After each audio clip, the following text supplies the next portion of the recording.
Hi, Minasi here. I'm going to talk about a song, A Girl from Impanema. One of my students is working on it. And what I do with my students is I give them all these options and approaches. I start off very, very simple.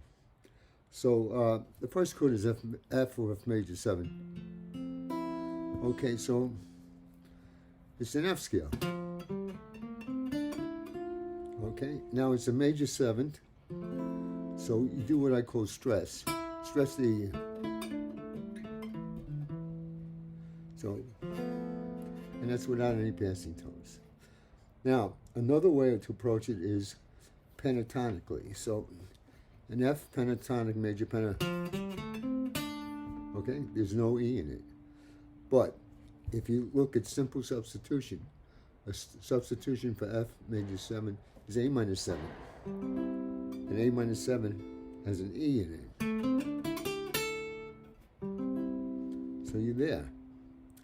You also can approach it like a D minor 7 because D minor 7 is the same as F6. Okay? Now, D minor 7 is the third minor 7 sub for B flat. Can we use the B flat? The B flat is iffy because you would have to use the note B flat as the passing note. So you can combine all the pentatonics.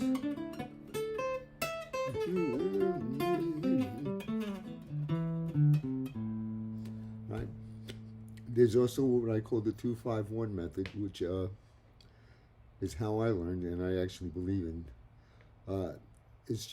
It's an F, so you're in F major. Now the second chord is a G7 or G13. Well, G7 is a 2 chord in the key of C, so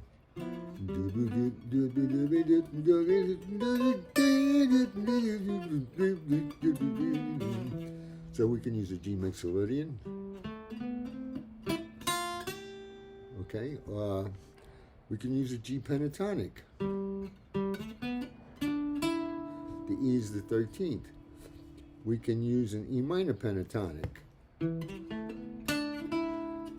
D, the 3rd, A, the 9th, E, the 13th. So, I mean, there's a lot of options.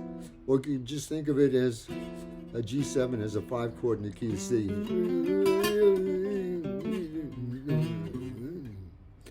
Now, in the original tune, they may have a G7 flat 5. So you take that mixolydian, add the D flat. So it's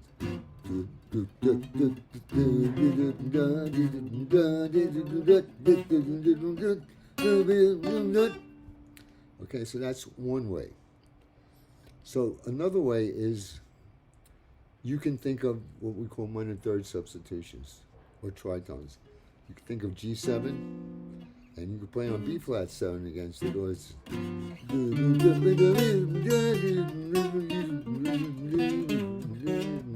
a little out.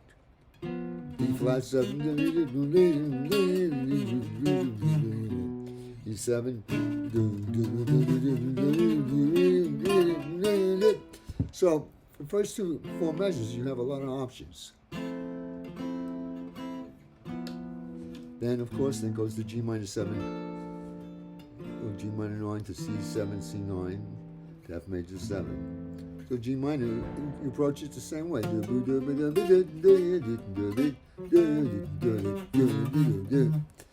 And G minor pentatonic, D minor pentatonic, B flat major pentatonic, D minor pentatonic, G minor. Now in G minor with scales, you know, you have 3 scales. You have the natural, you have the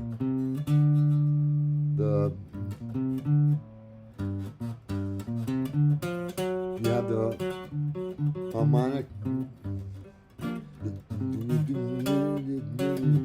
then you have the melodic. You can use all of that, or you can use the C mixolydian. And the thing is, when you're playing, I mean, these are scales. And that's what they are. They're scales. They're not melodies. They're not creative at all. The whole idea is to become creative. So to be creative, you have to have intervals.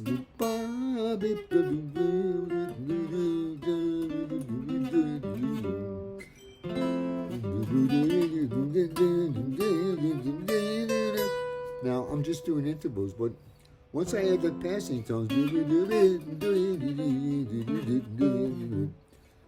and if I start to play across the neck, and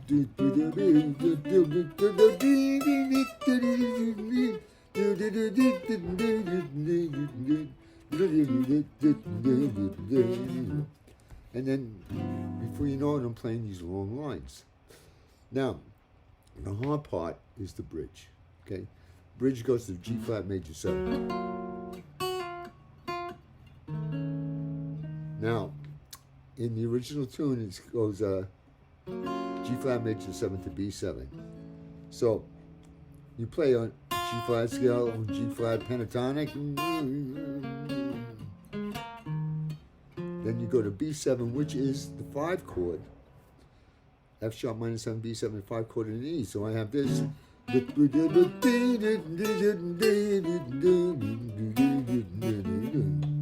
Okay, so now I can also think of it as F sharp minor 7.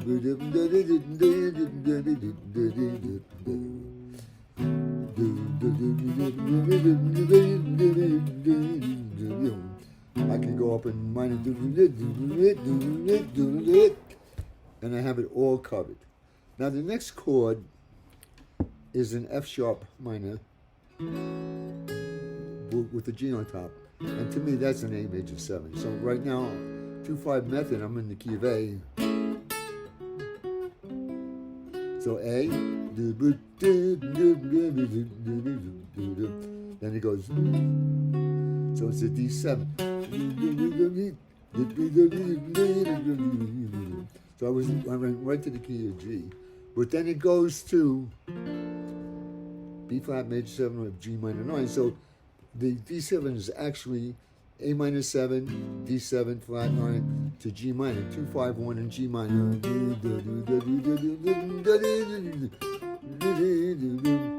Then it goes. Okay, I'm playing B flat. B flat minor could be a D flat. Then A minor. Passing tones.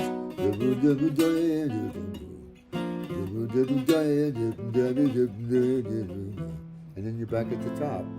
So there's so many things you can do with this, but the main idea is to concentrate on your interval playing, your passing tones. Memorize the scales if you have to, but don't make them be an integral part of your playing. You want to be as creative as possible. I tell my students, put on a backing track and sing a chorus without it.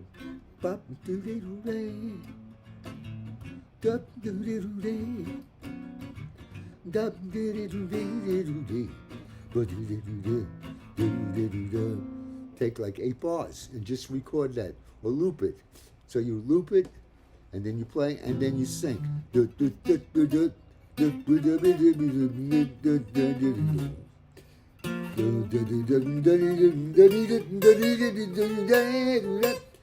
you do 2 bars. Keep it looping just on the first 8 measures until you really got it down. And singing, I'll tell you, singing is, to me, is the most important thing you can do because it develops your ears. And you must listen to a lot of different players, not only guitar players, piano players, saxophone players, trumpet players. Okay, you don't want to copy anybody. You want to get the essence of what they're doing. Okay, there's so many guitar players out there. The minute they play, I can tell you who their influences are. I mean, the influences are great, but it's not a true improvisation because they're copying things from other people, and that's not cool. I think the best thing to do is to be as creative as possible and do the best you can. Okay, good luck.